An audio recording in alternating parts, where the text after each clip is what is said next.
It was a quiet evening in the city, one of those nights when the streets looked calm but the air carried a strange kind of tension. The orange glow of the streetlights fell across parked cars and empty sidewalks. Most shops were closing for the night and only a few people were still out hurrying home. Officer Daniel Reeves sat in his patrol car at the corner of Elm Street, sipping coffee that had gone cold an hour ago. His shift had been long and uneventful, the kind that made him restless. He stared through the windshield, watching the lights flicker in the distance. The city had been on alert after a few recent reports of car thefts in the area. The stolen vehicles were all high-end models taken late at night, and none of the thieves had been caught yet. Reeves had been on the lookout, hoping to prove himself after a tough few weeks on the job. The pressure from his superiors and the growing public complaints about police response times had made him anxious to show he could handle things. As he leaned back, his radio crackled with a short message. Unit 4, keep an eye near Maple and 5th. Possible suspicious activity earlier tonight. He acknowledged and started the car, slowly driving through the narrow streets.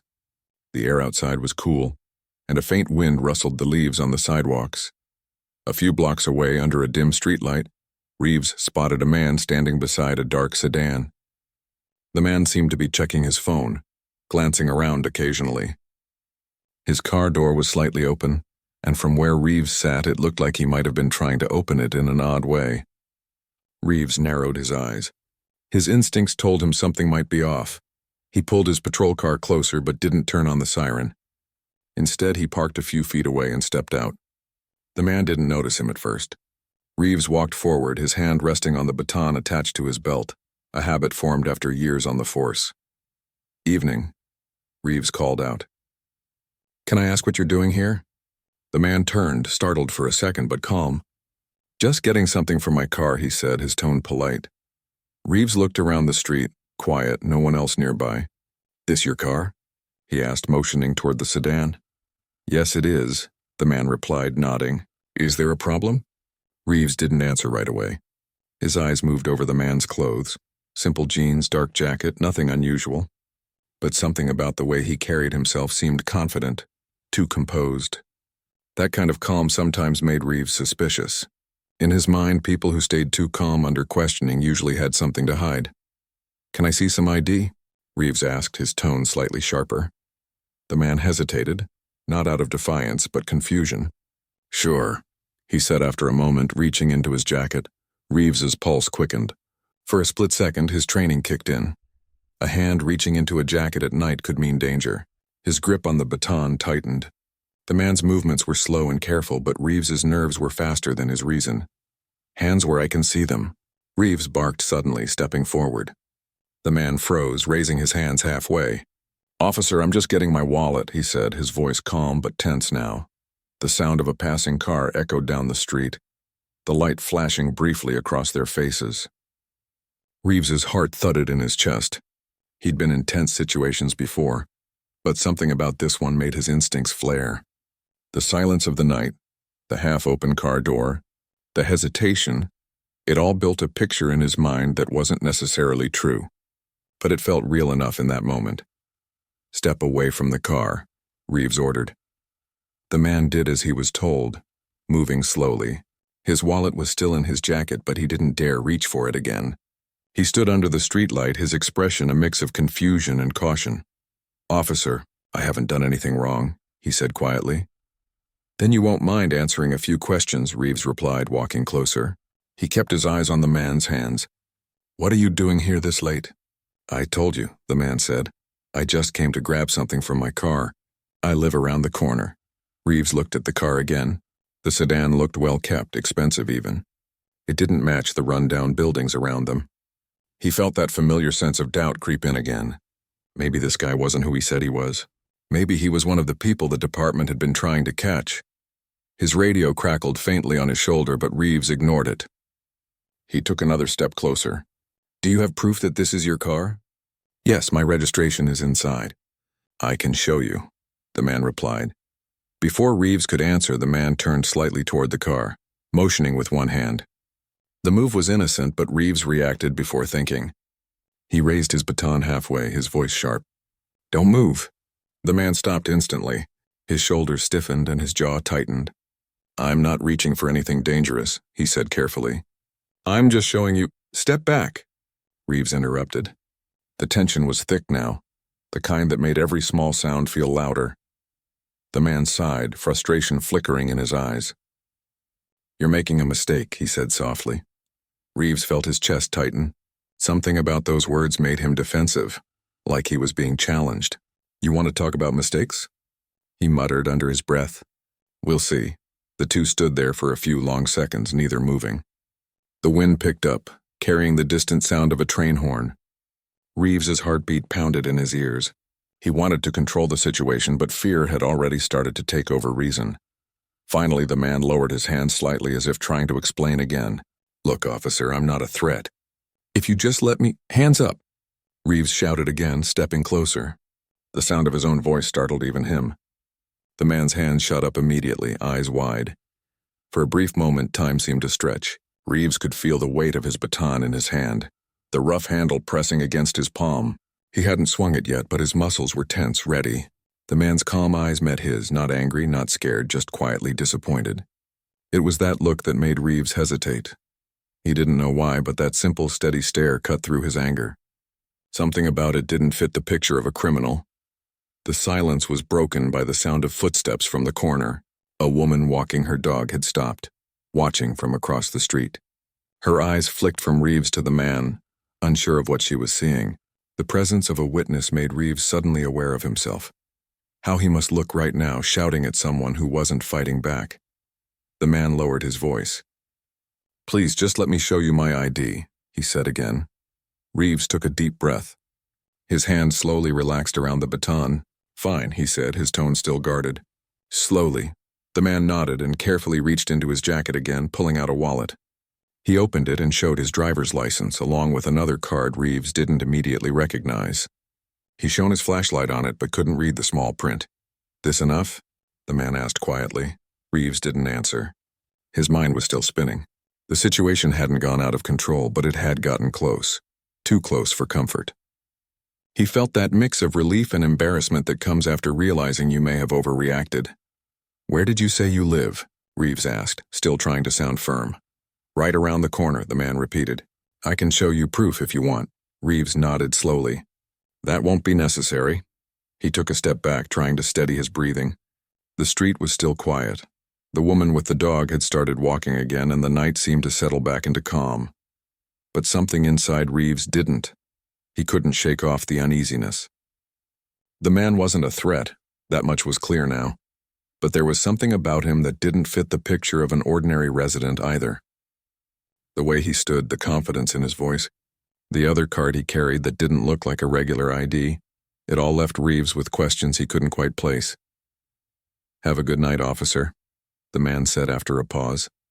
Turning back toward his car, Reeves nodded, still watching him closely. "You too," he replied quietly.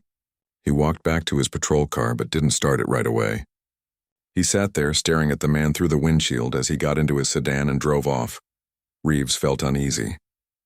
Something about the encounter didn't sit right. Maybe it was how calm the man had been. Maybe it was that second ID card he'd seen. Or maybe it was the feeling that this wasn't over. That somehow this night would come back to him in a way he couldn't yet imagine. He started the engine, the sound breaking the silence. As he drove off into the dark street, his hands tightened on the steering wheel. The city lights blurred past the windows, but his thoughts stayed on the man he had just met. The man whose calm eyes still lingered in his mind. And though he didn't know it yet, that brief encounter was only the beginning of something much bigger, something that would test everything he thought he knew about right, wrong, and what it truly meant to protect and serve. The night after the strange encounter stayed in the officer's mind like a shadow that wouldn't fade. He kept replaying it over and over, wondering if he had done the right thing or if he had let his nerves control him. He told himself it was part of the job, that anyone would have been cautious. But deep down he knew something about the situation had felt wrong. When his shift ended, he sat in his car for a while staring at the dark windshield, trying to quiet the noise in his head. The man he'd stopped had seemed calm. Too calm, and that other ID card. He could still picture it shining in the beam of his flashlight. It wasn't a regular driver's license. It had a seal on it, maybe federal, maybe something else. But before he could really look, the man had tucked it away. The next morning, the city felt different. The streets were busy again, sunlight bouncing off car roofs, people rushing to work or talking on phones. But for the officer, it was as if the air had gotten heavier overnight. He couldn't shake off the feeling that he had missed something important. At the station, the usual chatter filled the air. Officers joking, phones ringing, the coffee machine humming. He walked to his desk, trying to blend into the noise. But his partner noticed right away. "You look like you didn't sleep," his partner said, sitting across from him. "Didn't," the officer replied, glancing at the computer screen without really seeing it. "Something on your mind?" He hesitated. "You remember that car theft alert near Elm Street last night?" "Yeah, what about it?" "I stopped someone. Looked suspicious at first, but—" He stopped mid-sentence. "Never mind. It's probably nothing." His partner leaned back. "You sure? You look like you've seen a ghost." He forced a small smile. "Just tired." But as the day went on, he couldn't stop thinking about that man's steady eyes. The kind that didn't flinch, didn't panic. There was something behind them, knowledge, maybe authority, that didn't match his casual clothes. Later that afternoon, he decided to check the security reports from that area. Maybe there had been another call, another sign of trouble. He pulled up the database, scrolling through the incident logs. Nothing unusual. No break-ins. No reports. Just a note about a parked sedan near the same street, registered to a name he didn't recognize. The record showed the car was legally owned. Insurance up to date, no outstanding tickets. Everything clean. That made him pause. If the man was clean, then why had he carried that second card? He wanted to ask, but it was too late now. He leaned back, sighing, rubbing the back of his neck. Maybe he was overthinking it. Maybe the man was just someone important who didn't want attention. But still, a small voice in his head whispered that it wasn't that simple. Later that evening, while he was on patrol again, he found himself driving the same route. Elm Street, Maple Avenue, the same quiet corners. It wasn't in his assigned area this time, but curiosity drew him back. He slowed near the spot where he had stopped the man. Everything looked normal. Streetlights hummed, windows were dark. Then he saw it. The same dark sedan parked in the same spot. His heart skipped. He parked a short distance away, turning off his headlights. For a moment, he just watched. The car sat still. No one nearby. He waited a full minute, then stepped out carefully, walking toward it. His shoes crunched against the pavement. The closer he got, the more he noticed something different. The car looked cleaner than before, like it had just been washed.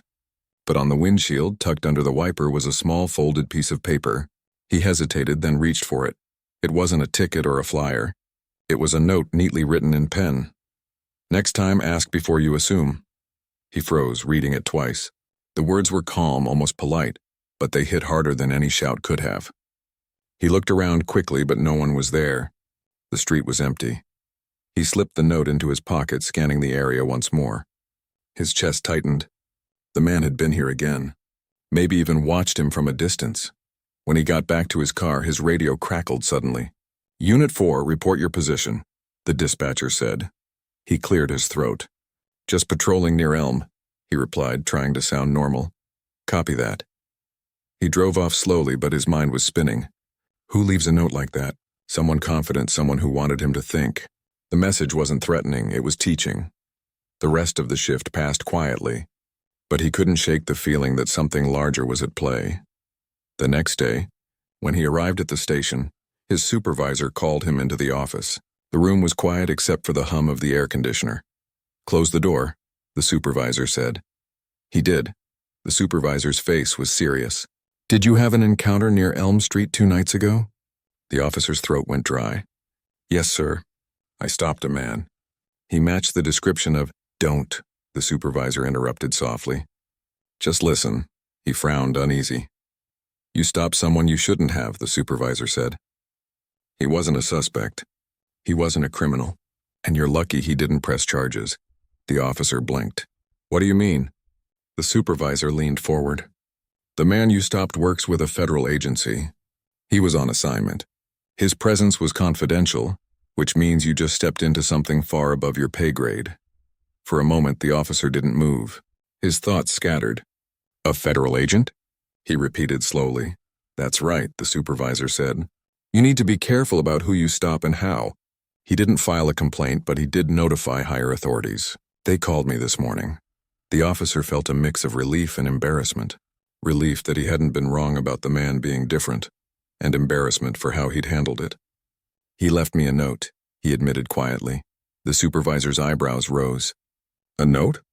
He nodded and handed it over. The supervisor read it, then exhaled through his nose. You got lucky, he said finally. He could have made this a nightmare for you. The officer didn't respond. His stomach churned with guilt. After he left the office, the world seemed sharper, heavier. He couldn't stop thinking about how easily the situation could have gone wrong. If the man hadn't stayed calm, if he had reacted differently, he didn't even want to imagine it. That evening, he drove his patrol route slower than usual.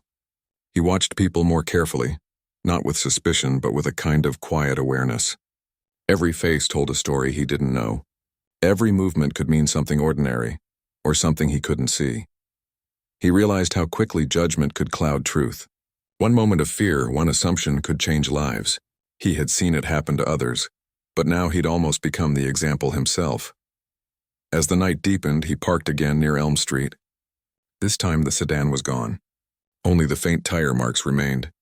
He got out of his car and stood under the same streetlight where it had all started. The light buzzed softly, casting a pale circle around him.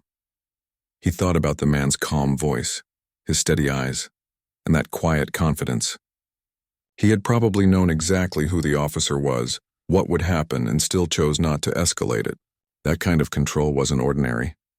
He took a deep breath and sat on the curb, staring at the road. The city hummed in the distance, the sound of life going on as if nothing had happened. But something inside him had shifted. He wasn't angry anymore, just thoughtful. The world looked different when you realized how easily misunderstanding could lead to regret. Before getting back into his car, he looked up at the night sky. I'll do better, he whispered to himself. Next time I'll ask before I assume. And somewhere in the shadows of the city, maybe even watching from a distance, the man who had written the note might have smiled, knowing his message had landed exactly where it needed to. The officer didn't know it yet, but their paths would cross again soon. Only next time it wouldn't be on a quiet street in the dark. It would be in a place where the truth would finally come to light, and where both men would have to face what that night had really meant.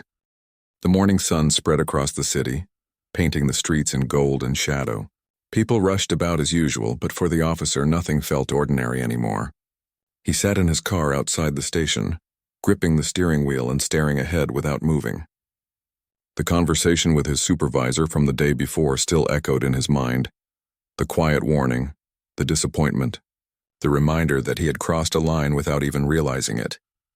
He had spent most of the night awake, thinking about that note again. Next time, ask before you assume. The words had settled deep into his thoughts, playing over and over like a quiet voice he couldn't shut off. Whoever that man was, he had left more than a simple message. He had left a lesson that wouldn't stop echoing. The officer finally got out of his car and walked into the building. The air inside was thick with the smell of coffee and paper. His partner was already there, leaning back in his chair, talking to another officer about a new case. When he saw him walk in, he raised a hand. Hey, you good? The officer nodded, forcing a small smile. Yeah, just tired. You sure? You've been off lately. What's going on? He paused. He wanted to talk about it, but he wasn't sure how. How could he explain the strange mix of guilt and curiosity? How could he tell anyone that the man he'd stopped had turned out to be someone important, someone powerful, and that now he couldn't stop wondering why that man had been there in the first place? It's nothing, he finally said. I'll be fine. His partner didn't look convinced, but didn't push further. By noon, the station was buzzing with activity. Reports came in, calls went out, and the day unfolded like any other. But the officer couldn't focus. He kept glancing at his phone, half expecting a call, half hoping there wouldn't be one. Then around 3 in the afternoon, his supervisor stepped out of the office and called his name. He stood up, his heart skipping. Yes, sir. There's someone here to see you, the supervisor said. Conference room, the officer's chest tightened. Who? You'll see, the supervisor replied. The officer followed down the hall, his steps slow and uneasy. When he entered the small conference room, the air felt still. Standing by the window was the same man he had stopped that night. The same steady eyes, the same quiet calm. He was dressed differently now. A dark suit, pressed and sharp, the kind that didn't come from a regular clothing store. For a second, the officer just stood there, frozen. The man turned, offering a faint smile. "Officer Reeves," he said politely. The officer swallowed hard. "You know my name," the man nodded. "I do. I also know that you've been thinking about what happened." The officer stayed silent. "I didn't come here to cause trouble," the man continued. "I came to clear the air." The officer glanced toward the supervisor, who gave a short nod before stepping out, closing the door behind him. Now it was just the two of them. The man walked toward the table and placed a small folder on it. "I work with a federal agency. I can't say much more than that, but let's just say my job requires me to stay low profile. That night you crossed my path at the wrong time." The officer nodded slowly. "I didn't know who you were. I just saw what you expected to see," the man finished gently. "It happens. I've seen it before. Fear moves faster than reason." The words stung, not because they were harsh, but because they were true. The man took a seat, gesturing for the officer to do the same. "You thought I might be a thief. I don't blame you. But I also want you to understand that in your line of work, moments like that can change lives in a second. Yours, mine, anyone's." The officer sat down, keeping his hands clasped together. "I know. I've been thinking about that every day since it happened." The man nodded. "That's good. It means you care. But you need to go beyond thinking. You need to learn." They sat in silence for a moment, the sound of traffic faint through the window. The officer finally asked, "Why didn't you report me? You could have ruined my career." The man looked at him with a faint smile. "Because that's not what this was about. You didn't act out of hate. You acted out of fear. And fear can be unlearned if you're willing." The officer lowered his gaze. "I want to be better," he said quietly. "I really do." "Then listen," the man replied. "Listen more than you speak. See people before you judge them. Not everyone who makes you uncomfortable is dangerous. Sometimes the person you're suspicious of is the one trying to make the world safer for you." The officer nodded, the truth of it settling in his chest like a weight. The man stood up and walked toward the door, then paused. "You're a good cop," he said. "But good isn't enough if it isn't wise." The officer looked up. "Will I see you again?" The man hesitated, then gave a small smile. "You might." Then he was gone. For a long moment, the officer just sat there, staring at the folder the man had left behind. He finally opened it. Inside was a short note, handwritten, neat, and direct. "Every encounter teaches something. What you learn depends on how honest you're willing to be with yourself." Below that was a business card with no agency name, just a phone number and a symbol, an eagle engraved in silver. He closed the folder and sat back, feeling a mix of awe and unease. Whoever this man was, he wasn't just another government worker. He was someone used to being in control, someone who saw through people easily. Over the next few days, the officer went about his work differently. He noticed people more, the way they spoke, the way they moved, the way fear and misunderstanding could twist small moments into big ones. He started greeting people instead of questioning them right away. He asked before assuming, and slowly, the street started to feel different too. Not safer, but clearer. But then, something unexpected happened.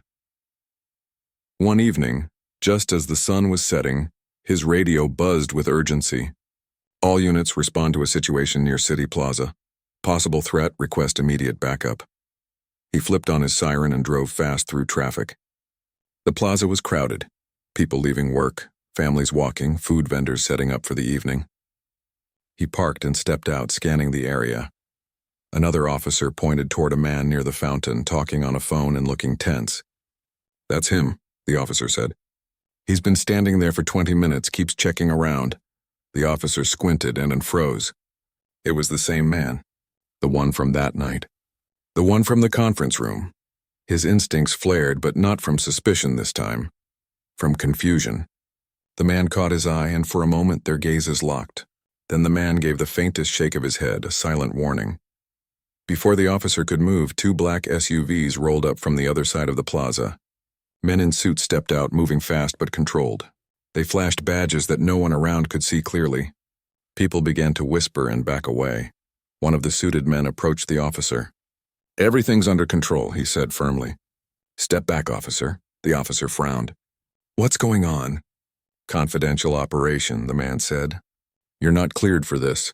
The officer hesitated, glancing again toward the man by the fountain. The man nodded slightly as if to confirm it was true. Within minutes, the scene shifted. The suited men escorted the man to one of the SUVs and drove off. The plaza returned to normal almost instantly, as if nothing had happened. The officer stood there, stunned. His partner jogged over. "What was that?" The officer shook his head slowly. "Something above our level." That night, he sat in his patrol car again, thinking. Everything about that man was wrapped in mystery. His calm, his authority, his words.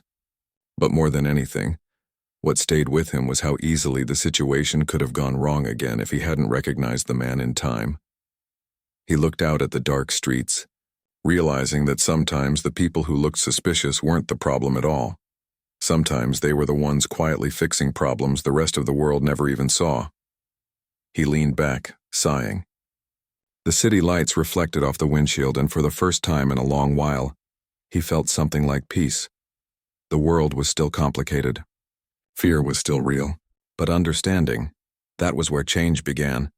And somewhere out there, the man in the suit was working again, unseen but not forgotten, still watching, still teaching in his own quiet way. The following week began like any other, yet for the officer it felt like something had changed forever. The city looked the same, cars moving in steady lines, people rushing down sidewalks, the buzz of everyday life filling the air. But inside him, everything felt different. He couldn't shake the memory of what he had seen at the plaza.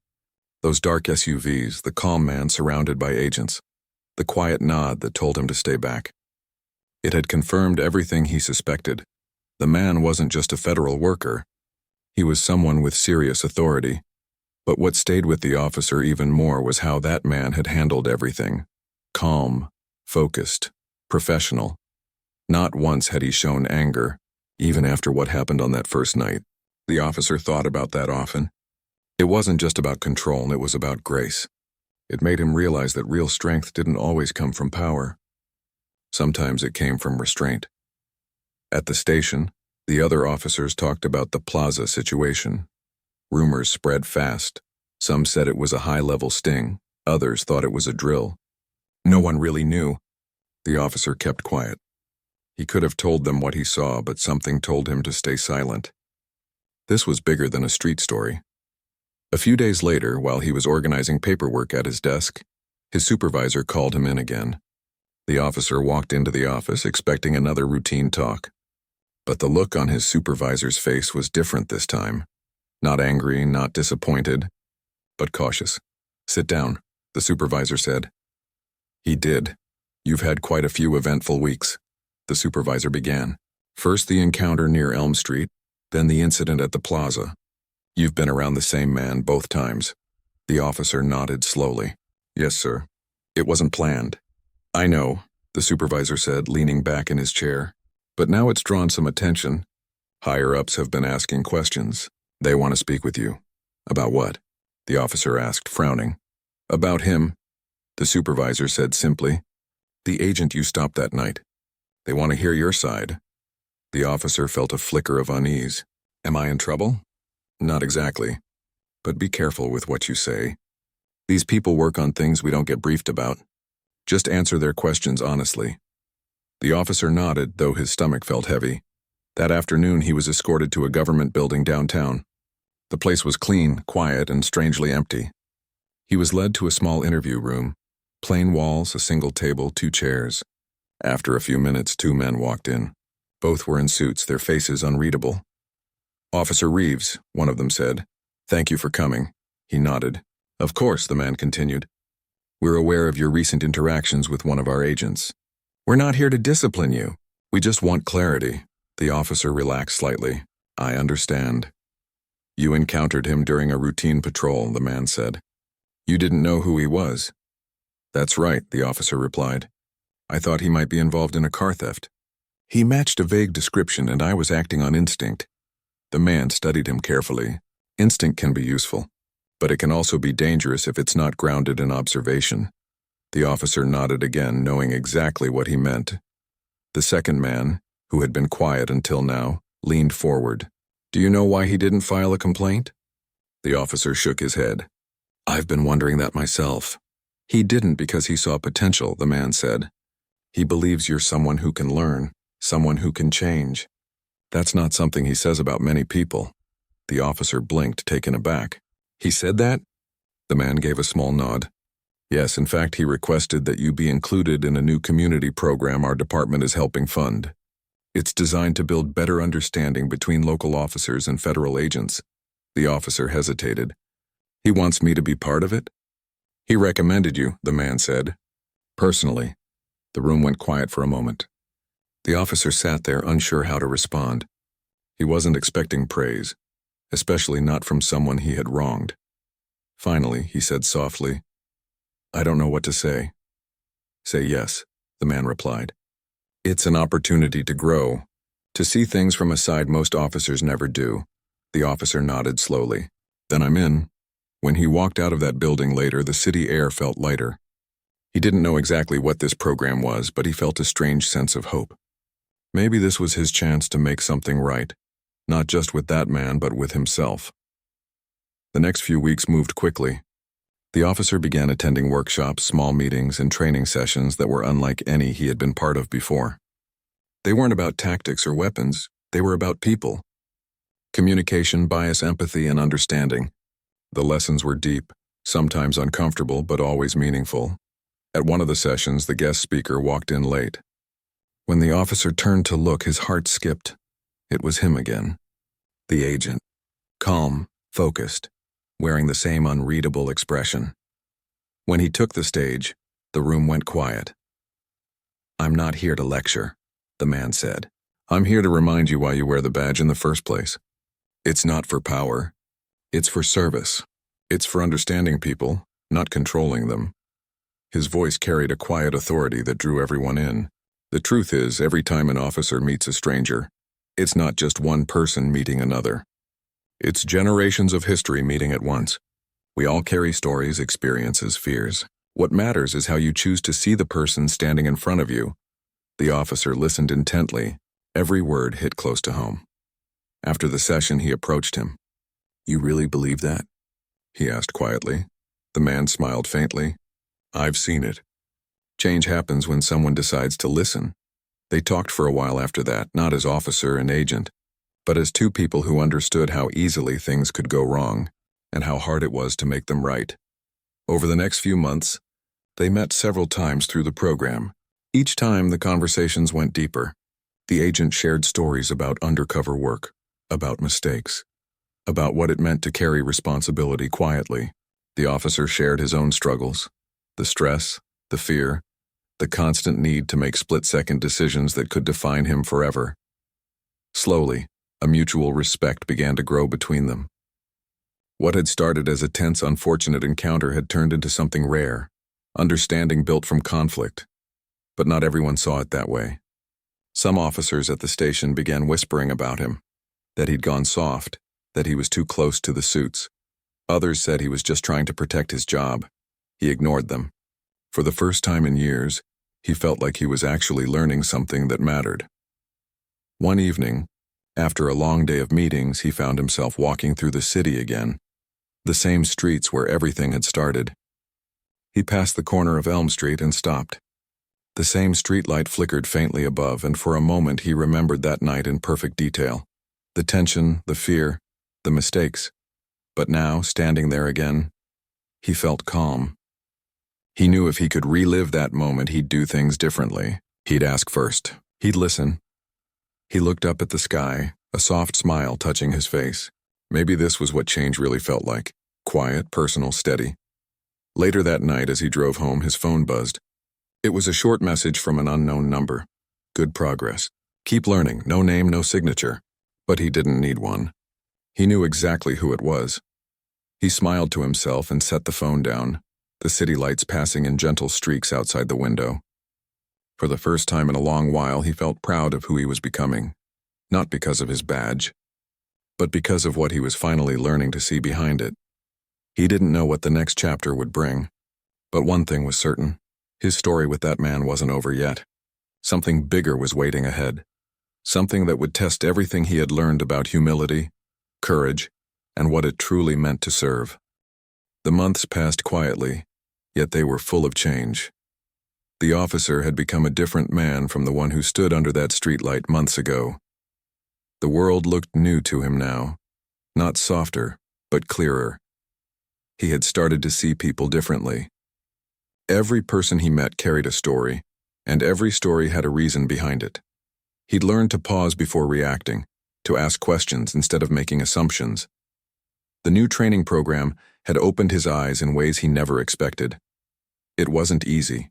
At times, it was uncomfortable. It forced him to look at his own flaws, his fears, and the way his past experiences had shaped how he saw others. Some days, he left those meetings feeling heavy, as if he was carrying the weight of his own mistakes. But other days he felt light, proud of the progress he was making. Still, deep down, he knew his journey wasn't over. There was one thing that kept lingering in his thoughts. The man who had started it all. The federal agent. The man whose calmness had changed the way he looked at the world. They hadn't spoken much in the last few weeks, but the lessons he left behind seemed to follow the officer everywhere. One morning, while sitting at his desk, his phone buzzed with a message from an unknown number. Need to talk. Meet me at the pier at 6 p.m. No name, no details. But the officer knew who it was. When evening came, he drove down to the waterfront.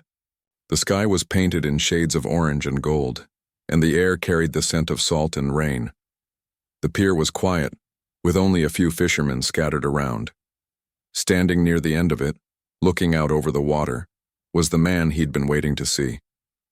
The officer walked up slowly, his shoes clicking against the wooden boards. "You picked a quiet place," he said. The man turned slightly, a small smile crossing his face. Sometimes silence helps people think. They stood side by side, the wind tugging at their jackets. For a moment, neither of them spoke. The water rippled gently beneath them. "You've been doing well," the man said finally. "I've been keeping an eye on your progress." The officer gave a small laugh. "You always seem to be watching from somewhere." "That's my job," the man replied. "But this time it's not about surveillance, it's about growth." The officer nodded, his gaze fixed on the horizon. "I've been trying to do better, to slow down before I act." "I can see that," the man said. "But tell me something. Do you know why that first night happened, why our paths crossed?" The officer frowned. "I always thought it was coincidence." The man shook his head slowly. "There's no such thing in my line of work. I was in that neighborhood for a reason. I was part of an ongoing operation and I needed to blend in. Your reaction that night almost exposed it." The officer felt a pang of guilt. "I'm sorry," he said quietly. The man looked at him. "Don't be. If that night hadn't happened, you wouldn't be standing here now. Sometimes the hardest lessons come disguised as mistakes." The officer nodded, thinking about all the ways his life had shifted since that night. "So, why did you ask to meet?" The man reached into his coat and pulled out a small folder, similar to the one he'd left before. "There's another training session next month, only this time it's national. Different departments, different cities. I want you to come as a speaker." The officer blinked. "A speaker? Me?" The man nodded. "You've lived the kind of story that others can learn from. You made a mistake, but instead of hiding it, you turned it into growth. That's rare." The officer hesitated. "I don't know if I'm ready to stand in front of other officers and talk about what I did." The man smiled faintly. "That's exactly why you should. People listen more when they know the story is real." They stood there for a while longer, watching the waves crash gently against the pier. The officer thought about the offer, about standing in front of strangers, admitting his own flaws, sharing his lesson. It scared him, but it also felt right. Maybe it was time to give back what he had learned. "I'll do it," he said finally. The man nodded once. "Good. You'll be helping more people than you realize." As the sun dipped below the horizon, the man turned to leave. "One more thing," he said before walking away. "Don't forget where this all started. Growth isn't about never making mistakes. It's about what you do after you've made them." The officer stood there long after the man was gone, listening to the sound of the waves. The night air felt cold against his skin, but inside he felt something warm, a quiet pride, a sense of purpose. The following month came faster than expected. The event was held in a large conference hall filled with officers, trainers, and community leaders from across the country. The officer stood backstage, adjusting his tie nervously. His palms were sweating and his heart was beating fast. When his name was called, he walked onto the stage. The room went quiet. He took a deep breath, looked out at the rows of faces, and began. He didn't read from a paper. He spoke from the heart. He told them about that night, about how fear had clouded his judgment, how assumptions had nearly ruined everything, and how one man's calm had opened his eyes to a truth he hadn't seen before. "I thought I was protecting the public," he said, his voice steady. "But I was really protecting my own fear. I thought being cautious meant being strong. But strength isn't about control. It's about understanding." The audience listened closely, not a whisper in the room. He continued, sharing how the experience had changed him, how he had joined the program, and how learning to listen had transformed the way he worked. He didn't try to sound like a hero, just honest, human, and real. When he finished, the room stayed silent for a few seconds before breaking into applause. It wasn't the loud, polite kind. It was the kind that carried respect. After the event, several officers came up to shake his hand. Some said his story made them rethink how they approached people on the streets. Others said it reminded them why they joined the force in the first place. Later that night, as he was packing up, he saw the man again standing quietly near the back of the hall. Their eyes met, and for a moment, no words were needed. The man gave a small nod, then disappeared into the crowd. The officer smiled. In the weeks that followed, his story spread further than he expected. News outlets picked it up, not as a scandal, but as an example of change and growth. His department began using his speech in their new recruit training. Community members who once avoided police started to talk with them again. Something was shifting, slowly but surely. One evening, the officer received a handwritten letter in his mailbox. The handwriting was familiar. "You did well. Keep going. The work isn't over, but you've started something that matters. Remember, real change doesn't happen in the spotlight. It happens in the quiet moments when no one is watching." There was no signature, but again, none was needed. He folded the letter carefully and placed it in his desk drawer, beside the old note that had started it all. Two simple pieces of paper, one that had challenged him, and one that now encouraged him. Together, they told the story of who he had become. That night, as he drove through the city, he looked at the people walking along the sidewalks, families, workers, teenagers laughing with friends. He didn't see strangers anymore. He saw stories, emotions, and lives. He rolled down his window, feeling the cool night air. The city lights shimmered on the windshield just like they had that first night. But this time he wasn't filled with tension. He felt peace, the kind that comes from understanding, from learning, from forgiving yourself and moving forward. And as he drove under the quiet glow of the streetlights, he realized something important. The real badge of honor wasn't pinned on his chest.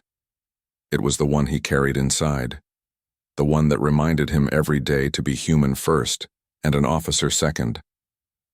The following year brought a quiet rhythm to the officer's life. His days no longer felt heavy with tension or guilt. Instead, they carried a sense of direction. He was still working in the same department, still patrolling the same neighborhoods, but now everything felt different. The people he once saw as potential threats he now saw as individuals, each with their own reasons, their own struggles, and their own hopes. He had become known in the city for his calm nature and his patience. The same community that once avoided him now greeted him when he passed. Children waved, store owners nodded, and some even called him by name. It wasn't because he was perfect. It was because he listened. He treated people with dignity, no matter who they were. His speech at the national event had made more of an impact than he ever imagined. Departments from other states invited him to speak. Training programs used his story as an example of transformation. It was strange for him to go from being the man who made a mistake to being someone who inspired change. But he never let it get to his head. Every time he looked at that folded note in his drawer, he reminded himself that humility was the root of growth. One chilly afternoon, while leaving the precinct, he saw a black SUV parked quietly across the street. He recognized the vehicle immediately. His chest tightened a little, not out of fear, but anticipation. He crossed the road and saw the man standing there, the same calm posture, the same faint smile that never gave too much away. "It's been a while," the officer said, smiling as he approached. "It has," the man replied. "You've been busy." "I try to be," the officer said. "You've been keeping tabs again, haven't you?" The man chuckled lightly. "Let's say I like to stay informed. You've done well. You've changed how people see things, not just in your city, but beyond it." The officer's face softened. "I didn't do it alone. You started this." The man shook his head. "No, I just gave you a mirror. You were the one who decided to look into it." They stood there for a moment, the sound of passing traffic filling the air. The city moved around them, but their world felt still. "I didn't come just to check in," the man said finally. "There's something you should know. I'm being reassigned. Overseas." The officer's heart sank slightly. "Overseas? For how long?" "Indefinitely," the man said quietly. "It's part of my work. New environment, new challenges." The officer nodded, trying not to show the disappointment he felt. "I guess I shouldn't be surprised. You always move like the wind, never staying still for too long."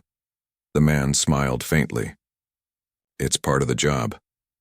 But before I go, I wanted to see you. You've become someone I respect deeply. What happened between us that night?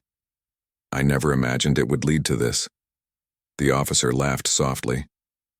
"Neither did I. That night, it feels like a lifetime ago." "It was the right mistake," the man said. "Sometimes the wrong moment leads us to the right path." The officer looked at him thoughtfully. "I wish more people understood that." The man nodded. "Maybe that's your next mission, to help them see it." They talked for a while longer, about work, about life, about how hard it was to balance duty and compassion. When the conversation grew quiet, the man extended his hand. The officer shook it firmly. "Take care of yourself," the man said. "And remember, real change doesn't end with you. It continues through the people you touch." "I'll remember that," the officer replied. The man gave a small nod, then stepped into the SUV.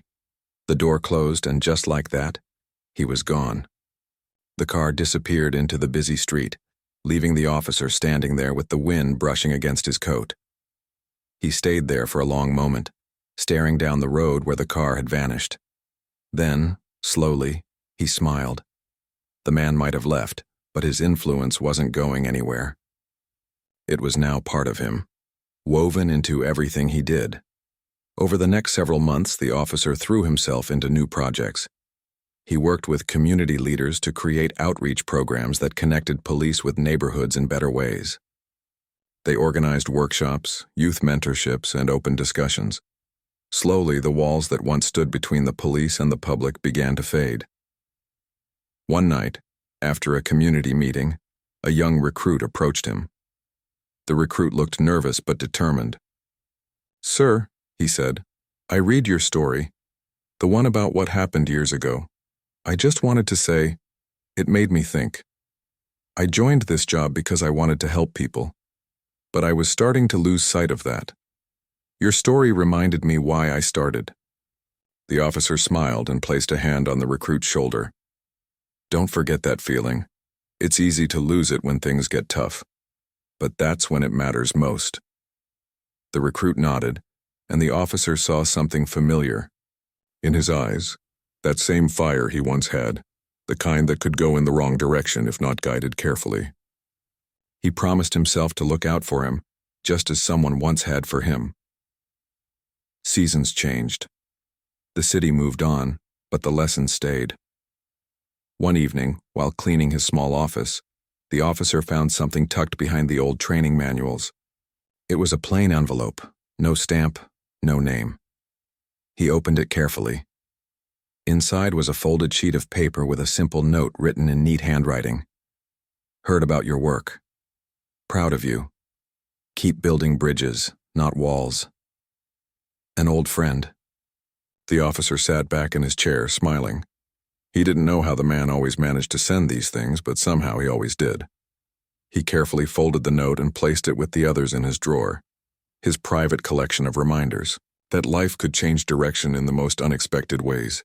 That night he decided to take a walk through the same streets where it had all started.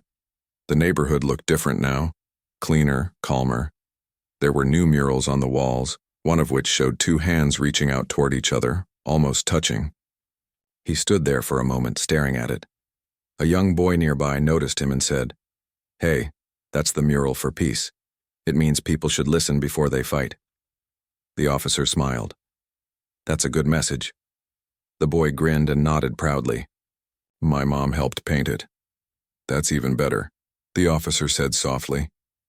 As he walked farther, he stopped under the same streetlight where he once made his worst mistake. The light flickered faintly, just like before, but the feeling inside him was completely different. What was once a memory of shame now felt like a symbol of how far he had come. He looked up at the night sky and whispered quietly, "Thank you." There was no one around to hear it, but he knew who it was for. A car passed by, and the sound brought him back to the present. He smiled again and began walking home, his steps steady and light. He wasn't just a man with a badge anymore. He was a man with purpose. Years later, his story would be told in training rooms, classrooms, and even community events. Not as a tale of guilt or blame, but as a story of growth, forgiveness, and understanding. People who heard it would talk about how one night of misunderstanding became a turning point that changed not just one man, but an entire system of thought. And whenever someone asked the officer how he managed to change so deeply, he would always say the same thing. "Because someone believed I could." It was a simple answer, but it carried everything that mattered. In time, he retired from the force. The city honored him not for his years of service, but for the impact he made on people's lives. As he stood on stage accepting the award, surrounded by faces old and new, he glanced toward the back of the hall, half expecting to see that calm man watching from the shadows, just as he always did. He didn't see him, but he didn't need to. The man's presence was everywhere, in the lessons he taught, in the kindness that had spread, in the trust that had been rebuilt. When the ceremony ended and the lights dimmed, the officer looked around one last time. The city outside glowed softly under the night sky. The air was cool, peaceful. As he walked down the steps toward his car, he smiled quietly to himself. Life had come full circle, from that dark night under the streetlight to this moment of calm pride. He knew one thing for sure. The world would always have mistakes, but it would also always have second chances.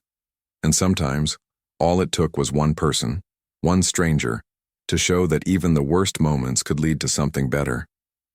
The officer drove away slowly, the city lights reflecting in his rearview mirror. His story had started with misunderstanding, but it ended with understanding. And in that quiet drive home, with the cool air flowing through the window, he realized that peace wasn't something you found once. It was something you practiced every single day.